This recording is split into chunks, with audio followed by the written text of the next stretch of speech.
Hey guys, welcome back to today's video. Before I get this started, I wanted to make a huge shout out to Fernando Ramirez. He donated $5 to my Patreon. My Patreon it's been up for a long time, and he's donated $5, and that was my goal for the month, and it was just amazing. So thank you for that. There's a lot of perks that come with donating to my Patreon.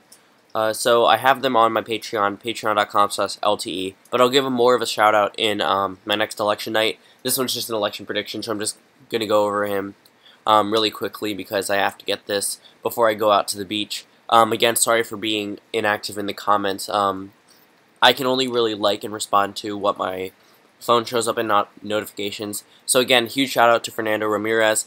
Someone suggested I do a Pence versus sorry, not Harris, versus Bernie Sanders prediction, so I'm going to go through that now in the year 2020. And at the end of this video, I'm going to show you guys my new Twitter, where I'll announce updates about videos and show sneak peeks as to what's coming next. So, Bernie Sanders obviously would take the western part of the United States.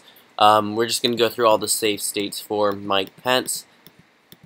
Him being a strong conservative, I definitely see the Utah not being as close as it was with Donald Trump in polling. Donald Trump was only ahead of Sanders by 2 in polling in Utah, and I think that Pence would broaden that lead. I think it would be another Mitt Romney. Texas, it is 2020, so I'm going to leave it as a toss-up, especially with Bernie Sanders as the candidate. Bernie Sanders is not someone who will help the United States. He may be perceived as if he will help the United States by millennials, but he's not going to help it. He's going to drastically change the way we look at politics now. He's going to push forward a practical super left agenda, something that like Elizabeth Warren would put through, and it's not going to go through with a Republican Congress. So if Bernie Sanders runs, if Bernie Sanders ran against Donald Trump, I suggest people that would vote for Bernie Sanders to vote for a Republican on the representative and Senate ticket, because a administration under Bernie Sanders most definitely needs to be checked by the House of Representatives, and you can't let a $15 minimum wage and free college and free healthcare ruin our economy. That's not going to happen. The American people may think that it could happen, not ruining it, but may help. They think that it may help. Bernie Sanders has been selling his supporters on false promises for a very long time. So, but it works. That's how politics works. You sell your supporters on false promises. Obama did it. Trump did it. We can't really say Trump did it until after this. But at this moment in time, there are some promises he's following through with, but every politician doesn't go through with 100% of their promises. Again, Obama did it, Bush did it, Clinton most definitely did it. So let's just keep going through this. The South would definitely go red.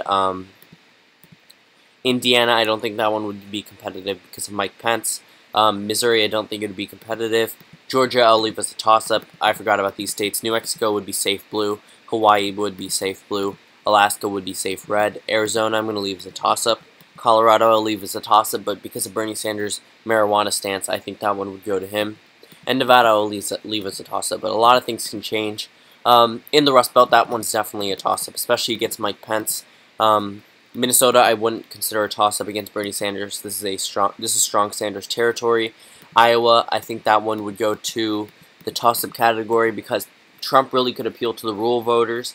Romney is like Pence. Even though Trump won Iowa, I don't think Pence could appeal to them the same way. But I do think because it's trending more conservative, I think that it'll get more and more. I think that it'll start voting for Republicans more often. If you look in Ohio, that one would be a toss-up. Virginia, I'll give to Bernie Sanders. North Carolina, I'll leave as a toss-up. Florida, of course, a toss-up. Maine, the 2nd Congressional District, I'll leave as a toss-up, but I'll give the rest to Bernie Sanders. Vermont, his home state, of course, would go to him.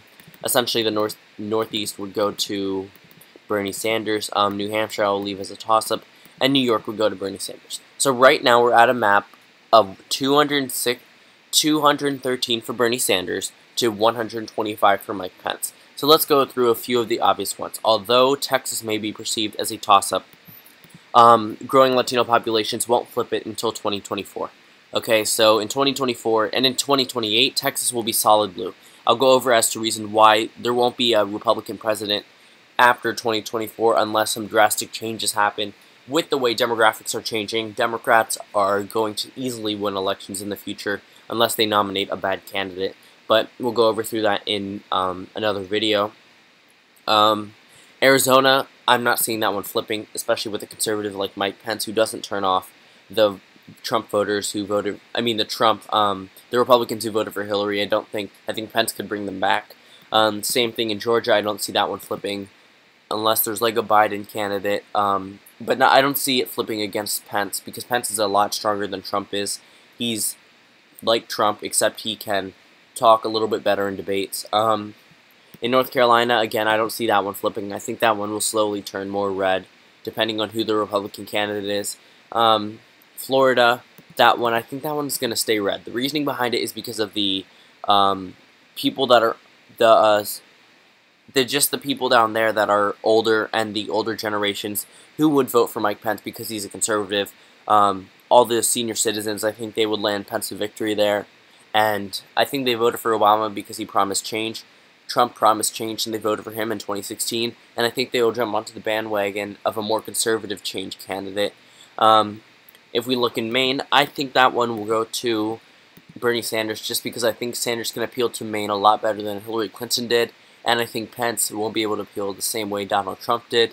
In Iowa, again, I think that a conservative on the Republican part that's better than Donald Trump can land a victory better than Obama did. But I don't think that it will be as big as a margin as it was in 2016. But I do think that Pence will take the state. In the 2nd Congressional District, I'm not sure about that one just yet. If we're looking in Nevada, I think shifting demographics will keep that one blue. Colorado, Sanders' legalization of marijuana stance, I think that one will definitely push him over the top in Colorado. So that puts him at 229 to Pence's 240. In Ohio, I'm not sure about that one flipping. I mean, Bernie Sanders is relatively popular in Ohio. The entire Rust Belt has been trending more and more Republican in past elections. Remember, this used to be a toss-up area. Obama was the only one who made it safe Democrat. So it's not like it's been safe Democrat for the past 28 years. It almost flipped in 2004. Wisconsin was safe red according to CNN on Election Day and went for Kerry by a very slim margin. In Gore v. Bush, Oregon, Wisconsin, and Florida weren't even called until weeks after the election, including Oregon, which is now considered safe blue. So a lot of things changed in the past years. I mean, in 2016, in 2004, there would never be a time where a Democrat would win Virginia but lose the Rust Belt. That would have never happened. But it did happen. So things do change, demographics change, and different candidates land different victories. So if we're looking at Wisconsin, Michigan, and Pennsylvania, we have to look at the growing white working class breaking away from the Democratic Party. With Bernie Sanders there, I think he may be able to convince them to come back. But I'm still going to think about that one really hardly. So let's just go over to Nebraska's 2nd. I think that one will stay red. Oregon, that's Ohio's a tough one. I think Pence will edge out a victory just because Trump won it by such a big margin. But I do think it'll be close. In the state of New Hampshire, that one's trending more Democratic. Considering that Trump won the rest of these states, it went for Hillary Clinton. So I'll give that one to Bernie Sanders. Overall, I think Michigan will flip back to the Democrats because Trump won it by such a small margin.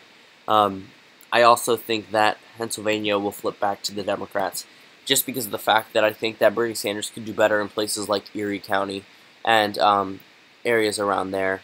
But if we're looking at it, now that I think about it, Pennsylvania voted with more of a vote total for Donald Trump than Wisconsin, but Wisconsin was the percentage factor. Wisconsin is the tough one I'm going to have for deciding.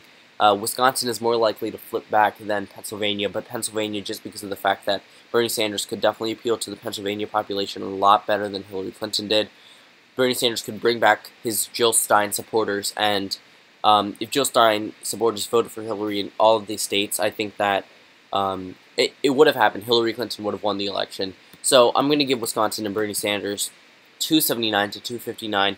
This one is extremely close. Remember, it all factors down to Election Day and last-minute changes. I mean, I could easily see Pence winning these states the same way Trump did, but I don't see it as of right now with the Pence is highly approved compared to President Trump, but I don't see it with the enthusiasm on the Democratic side.